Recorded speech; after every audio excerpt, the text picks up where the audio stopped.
name of a secret organization in the game that was not listed in the description of any quest. It was a special organization for heroes who fought with the Demon Lord. They were the only ones allowed to do so. The people who worked in this organization were all extremely loyal, and the guildmaster had once told me that they would never betray their master.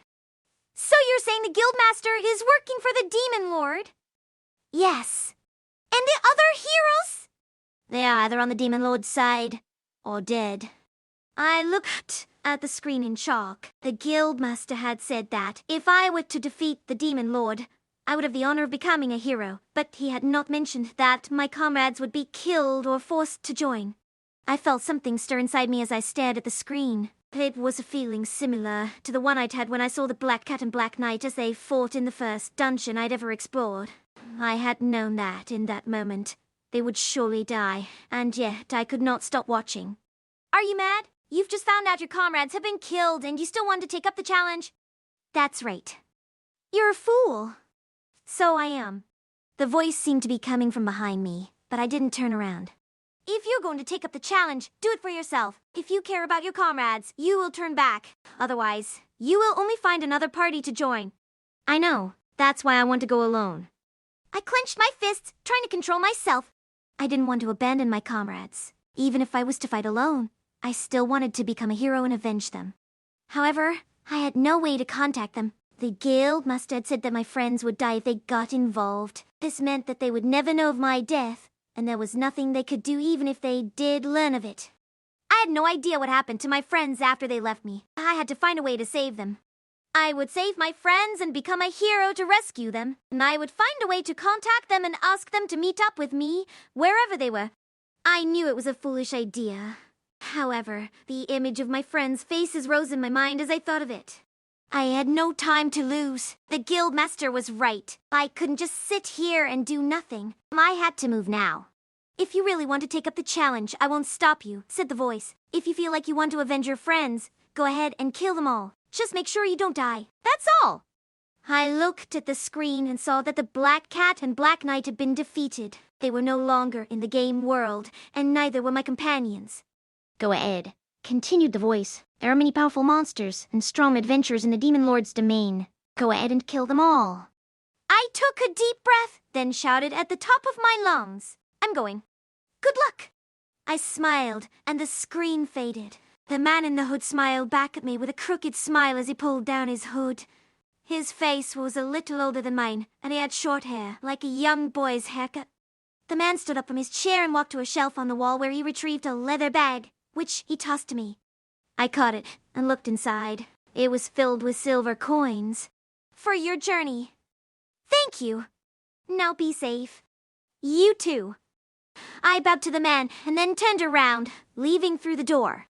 I headed for the entrance of the town's plaza. As I left the tavern, I could feel my footsteps getting lighter and lighter. I was excited. This was what I'd always dreamed of. To fight as a hero! To fight for justice! To fight for peace! To become a hero and save the world! However, I'd never even saved myself before. What could I possibly do to make things right? I continued walking until I reached the edge of town. The plaza was in front of me, and beyond it was the forest, which stretched out into the distance. I didn't know what was waiting for me beyond the forest, but it would be much better than just staying in the tavern for the rest of my life.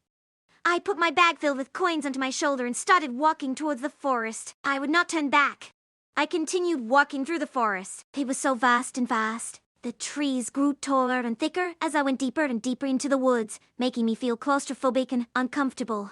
A wind picked up as well, blowing through my hair, making my eyes sting. After an hour, I came across a stone statue in front of me. It was shaped like a dog, sitting on its hind legs. The head looked like that of a wolf, with two large, droopy ears and sharp fangs showing from its mouth. Its body was like a dog's, but the tail was that of a snake. It looked like a guard dog protecting a village somewhere. I reached into my bag and grabbed the spear that was in it.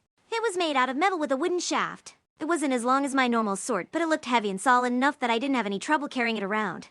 I walked over to the stone statue, put my hand on it, then turned around. As soon as I did, my surroundings seemed to change. The forest became quiet and dark as I turned around and saw that it was actually a cave with a wide open ceiling illuminated by magic stones placed on the ground around it. The cave had several other statues similar to the one in front of me. They were all different shapes, and each one was guarding a different part of the cave. Each one was wearing a different outfit and holding a different weapon. They looked like soldiers protecting something important.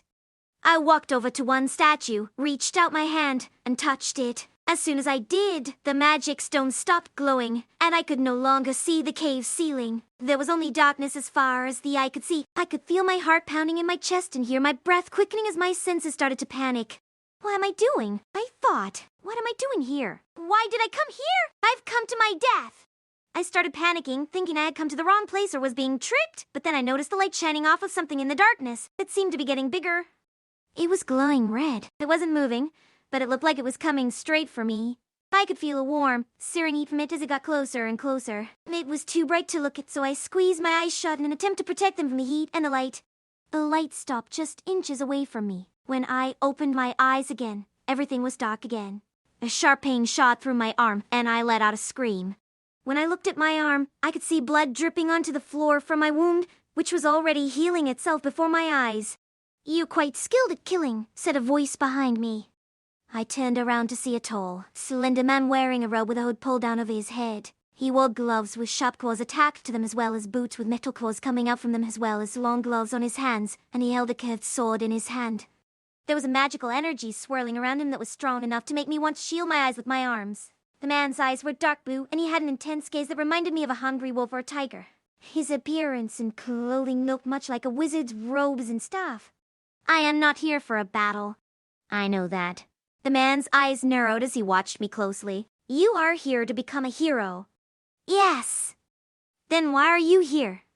I took a deep breath. "I want to save my friends who have been taken captive by the Demon Lord." "Captive? Are they still alive?" "I'm not sure." "Then they might already be dead." The man said nothing else as he looked down at me with a piercing gaze.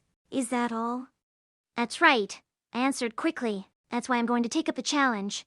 The man gave me an intense stare for a few seconds before turning around and starting to walk away. "Wait," I said, trying to chase after him. "Are you going to help me?" "No," said the man without stopping or even slowing down. "This is where you die." Wait! I tried to follow him, but my legs felt like they were made out of stone. My body was heavy and numb, and I couldn't feel anything but the man's footprints beneath my feet. The man didn't turn around again and eventually vanished into the darkness of the cave. My breath quickened as I kept running after him into the darkness, trying desperately to catch up. After a while, my vision started going blurry. I tripped over something hard that felt like stone.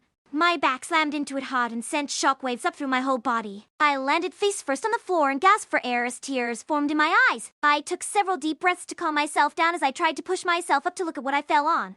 It was another statue like the others in this cave. A stone dog sitting on its hind legs with a wolf's head, tail, and ears. It looked like it was protecting something, but I could not tell what it was protecting from where I lay on the ground. It didn't look like anything that could be important, so I ignored it and stood up, trying to walk forward once more. My body was still heavy, like I was weighed down by something heavy on my shoulders that was making it hard for me to move around.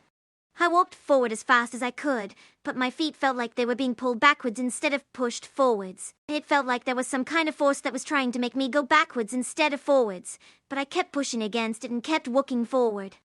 As I got further into the cave, the darkness grew thicker and more oppressive. The man stopped walking ahead of me and stood in the middle of the cave with his hood up. He then turned around and faced me with a fierce expression on his face. I could hear myself breathing heavily from the effort of walking into the darkness of the cave while feeling heavy in my steps like someone or something was pulling me back towards the exit of the cave.